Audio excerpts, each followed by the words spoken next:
Alright, this is Josh. I just wanted to do a little informational video on how to use one of these battery draw testers to see if a battery is still good.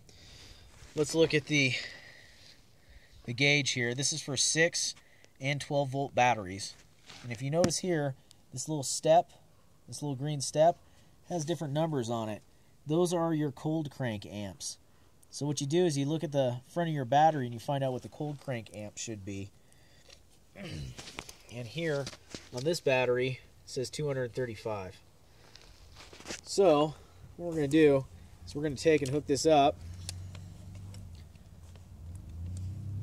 to this battery. We're going to put a draw on it. Now this just came off the charger. I already took the surface charge off. So if you did just charge the battery, you're going to want to hold this button down for 10 seconds just to take the surface charge off before actually testing it. So we're going to hold it down. Whoops.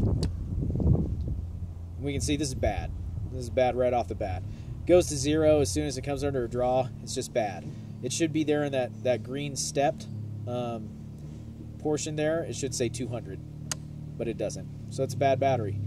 You can see the other part of the gauge right here. This is for 6 volt, and it has just okay, weak, or bad. And then on the far right side, between 13 and 16 volts, that's just so you can put this on your vehicle while it's running. If the alternator's moving, then to see if it's charging the vehicle correctly. And we'll go put this on a good battery so you can see what it does on a good battery. Okay, so here we got a vehicle that's working in a truck. Cold crank amp hours say 930. It can be abbreviated CCA, just so you know. And so we expect when we put this under a draw that it's going to fall right there where it says 1,000. Now remember, before you do your initial test, you want to hold the button down for 10 seconds to take the surface charge off if there is one.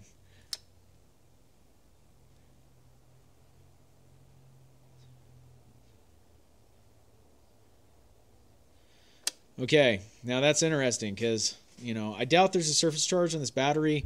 Truck hasn't been started in 3 days, so we're probably okay. But when I was testing, you can see that the gauge went down to about 600, which means that the battery's starting to get weak. So we want to let this cool off for a brief moment, and then we're going to test it again.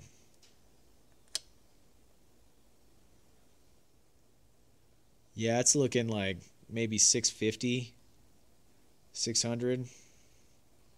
So battery's starting to get a little weak. That's a good indication for us that maybe this winter we might have to change it.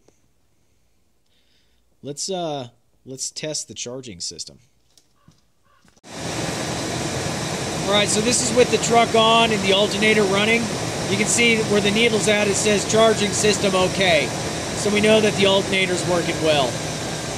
So in a nutshell, that is how this device works. It comes in a lot of different shapes and sizes. You can buy one at Harbor Freight. This one was just bought from a local battery shop. We've been using it for the past couple of years. Pretty good indication if we need to change a battery in the not so distant future. Alright, so I watched the videos that I made and I noticed that it's kind of hard to see the gauge on this battery load tester. So just getting you a closer look. When I'm saying that, you know, the battery is 600 cold crank amps, that's the 600 I'm talking about, or 200 for the small battery that was bad. So obviously the needle should be, you know, if it says 600, it should be in the vicinity of that line right there, or 200 should be in the vicinity of this line right here. All right, well, I hope that helps, and I hope that clears up any confusion.